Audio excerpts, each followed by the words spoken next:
Olha, a gente vai voltar nos assuntos, tá? Em todas as discussões que vocês, ouvintes, estão pedindo pra gente continuar aqui debatendo. Temos um assunto também muito interessante que rola no nosso país. Eu acho que rola também no nosso WhatsApp, né? No nosso dia a dia, porque estamos vivendo aí a era digital. As casas de apostas no Brasil têm crescido a cada ano, a cada momento, e a gente está aqui ao vivo conectado com o Dr. Felipe Sena, advogado especialista em direito de jogos, falar um pouquinho sobre esse assunto para o nosso país, para que a gente possa ter mais conhecimento, para que a gente possa ter informação e saber tudo que está acontecendo em relação a esse assunto, a esse setor. Já quero dar bom dia para o Dr. Felipe. Obrigada pela presença, Dr. Felipe. Bom dia. É um prazer estar aqui podendo explicar um pouco mais sobre esse assunto de apostas esportivas no Brasil. Legal. E o que a gente veio destrinchar, né, são os sites de apostas estrangeiros, né, que já não basta os nossos, né, as nossas aqui casas, os nossos sites, também tem os sites de apostas estrangeiros que estão cada vez mais se interessando pelo mercado brasileiro, né, Felipe? A gente tem o seu xará aqui, viu, Felipe? O Felipe Mello aqui compondo também a nossa bancada. Se um ouvinte pode, até já deixo isso pro Felipe trazer esse alerta para nós, né, o quanto nós somos impactados e às vezes nem percebemos. Um dos nossos ouvintes pode dizer, mas eu nem percebo o anúncio ou a presença desse site. Nem mexo com isso, né? Nem vejo isso. Se a pessoa assistir um jogo de futebol qualquer no Brasil, ela vai ver isso. Até porque dos 40 principais times do país, da Série A e da Série B, 39 tem sites de apostas sendo veiculados nas suas camisas. Ou seja, isso e eles estão porque eles tomaram o lugar dos bancos que até poucos anos estavam nas camisas. Principais patrocinadores. Então, a presença desses sites e dessas plataformas está muito forte e atuante. Por que isso tem acontecido, Felipe? Qual o grande interesse, além, obviamente, da questão econômica? Então, Felipe, desde 2018 foi publicada uma lei pelo governo federal que legalizou a possibilidade de operação dessas apostas esportivas no Brasil, a Lei 13.756. Essa lei prevê a operação dessa modalidade de apostas em todo o território nacional, mas condicionou essa efetividade da operação de apostas no Brasil a uma regulamentação que seria feita pelo Ministério da Fazenda. Então, desde 2018 há essa possibilidade, deixou de ser um jogo proibido e passou a ser um jogo legal e pode ser explorada no Brasil. Como ainda não tem uma regulamentação, ou seja, uma portaria, uma resolução ou agora, no caso, uma medida provisória tratando especificamente desse assunto, os operadores optam por sediar as casas no exterior, como em Curaçao, Malta, Gibraltar, e operar apenas o portal no Brasil, com meios de pagamento também direcionados ao exterior. Então, essa medida só vem para proteger, então, o nosso mercado, Felipe? Então, a ideia da medida provisória é exatamente trazer regras específicas para o setor de apostas esportivas, para que cada um desses operadores tire sua licença para operar, tire sua autorização, e não tem um viés só de proteger o mercado, é garantir que o mercado no Brasil cresça de forma saudável, tanto aos apostadores com critérios de honestidade e de jogo responsável, quanto aos operadores em um sistema que eles possam operar de forma viável, que eles possam ter um negócio competitivo. Se porventura mas se porventura algum site, alguma empresa fala assim, não quero seguir nada disso aqui no Brasil, vou abrir lá a minha empresa lá fora, para não entrar nessa regulação do Brasil, não vai poder operar aqui dentro, é isso também, né? Essa é uma situação complicada, porque a gente ainda precisa verificar como vai sair essa medida provisória do governo.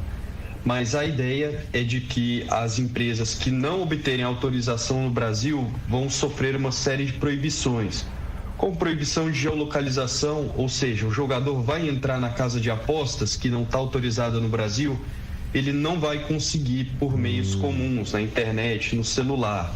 Outro fator importante, essas casas de aposta não autorizadas no Brasil possivelmente não poderão patrocinar clubes esportivos ou competições esportivas em território nacional. Só vai poder explorar esse tipo de patrocínio quem está autorizado com o governo federal.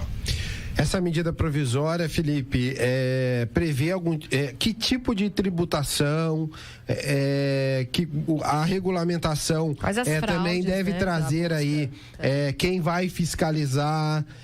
Isso também, a medida provisória já dá esse horizonte para nós, que tipo de tributação pode incidir, quem vai fiscalizar, esse dinheiro vai para onde, por exemplo, depois, né? Então, esse é outro ponto interessante que será tratado na medida provisória, mas nós já temos a confirmação em lei de que o órgão fiscalizador será o Ministério da Fazenda. Tá. Atualmente há uma secretaria até um pouco modesta para o tamanho da indústria, que está direcionada a fiscalizar o setor de apostas esportivas. Então, esse trabalho será do Ministério da Fazenda. Nós entendemos que o Ministério da Fazenda já exerce um trabalho excelente em relação à questão de jogos, sorteios e apostas esportivas, mas seria importante talvez pensar na consolidação, na criação de um órgão como uma agência reguladora para tratar especificamente desse setor. Quanto à tributação, importante. Felipe, nós temos uma taxa de outorga. O que é a taxa de outorga? É um valor que esses operadores vão pagar para pedir autorização no Brasil. Espera-se que esse valor seja na faixa de 30 milhões de reais.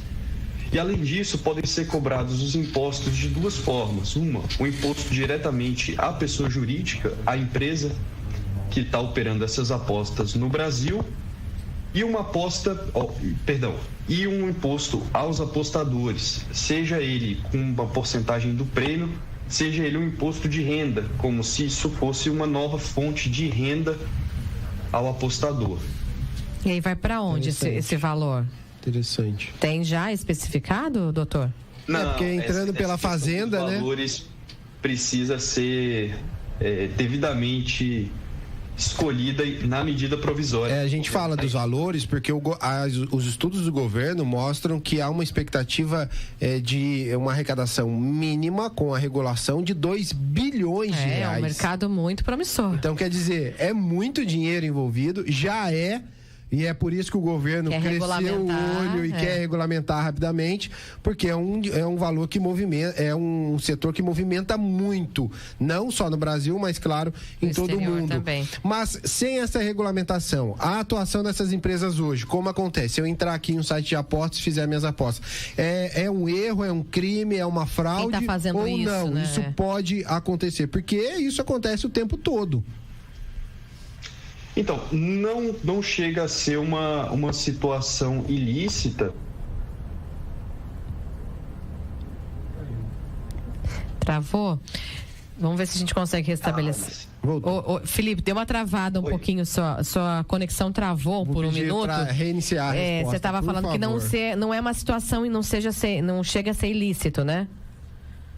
Isso, não se trata de uma situação ilícita em si. Desde 2018, há a lei que permite a operação de apostas esportivas. O que falta são os detalhes, as regras mais específicas para que as empresas tirem autorização, para que as empresas tenham ali os parâmetros de operação. Então, não tem nada ilícito, mas a gente está numa zona cinzenta que ainda precisa refinar alguns detalhes para que essa operação não tenha qualquer problema e seja realizada da forma mais eficiente possível no Brasil.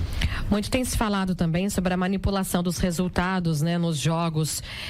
Tem uma investigação sobre isso e essa medida veio nesse sentido também para que possa coibir isso? A questão da manipulação de resultados foi um elemento importante para reavivar o debate de regulamentação das apostas esportivas. Mas essas questões de manipulação de resultados já são tratadas em lei. Nós temos a Lei Pelé, que trata dos esportes, da conduta esportiva, tanto das entidades, jogadores e clubes. E essa lei já prevê a possibilidade de punição de quem manipula resultados. com qualquer fim que seja. A regulamentação das apostas vai trazer mais elementos para coibir essa prática, principalmente com elementos também preventivos, de educação aos jogadores, aos dirigentes, demonstrando que essa prática ela não é boa ao esporte, mas esse não é o ponto principal. Isso foi só vamos dizer, um gatilho para fortalecer o debate de regulamentação das apostas no Brasil. Felipe, me veio uma dúvida agora, porque essas apostas elas podem gerar ganhos bem interessantes para o apostador, né? Mas na maioria dos casos os ganhos são menores, por isso que as pessoas vão apostando sempre. Todo dia. Mas esses ganhos, essa pessoa precisa declarar, esse dinheiro geralmente cai já na conta, ou ele fica numa espécie de nuvem até para um novo investimento, numa nova aposta. Esse dinheiro, de que maneira, por exemplo, a Receita tem acompanhado essa movimentação na conta do apostador, de renda, né? Ainda a MP deve validar isso. Mas hoje, por exemplo, quem recebe esses prêmios não precisa então declarar, não precisa dar ciência disso. Não, sempre que forem valores mais vultuosos, é importante declarar. Tá. Até porque senão o apostador estaria afrontando a Receita Federal. E dentro da medida provisória, o que se espera também é que a retenção desse imposto seja na fonte. Tá. A empresa, caso haja um imposto efetivamente ao apostador sobre os prêmios, que essa retenção seja na fonte. Ou seja, o apostador já recebe o prêmio descontado o imposto de renda, o imposto cabível aí, esse valor recebido. A gente vai conversar mais sobre isso, né? Porque vamos esperar a medida provisória. É um assunto muito importante. Muito. O governo deve ter pressa nisso, como a gente falou, é um mercado muito promissor, precisa se regulamentar. E é claro que a gente sempre bate, né? Não adianta a lei, precisa fiscalizar de forma correta, devida, fazer valer as nossas leis, que são muito boas, porém não são, algumas delas não são colocadas efetivamente na prática, na fiscalização. E a gente vai precisar do Dr. Felipe novamente, com certeza, aqui para poder esclarecer e trazer informação pra gente. Já fica o convite, viu, doutor? Obrigada pela presença. Obrigado. Obrigado, pessoal. Bom trabalho aos nossos ouvintes.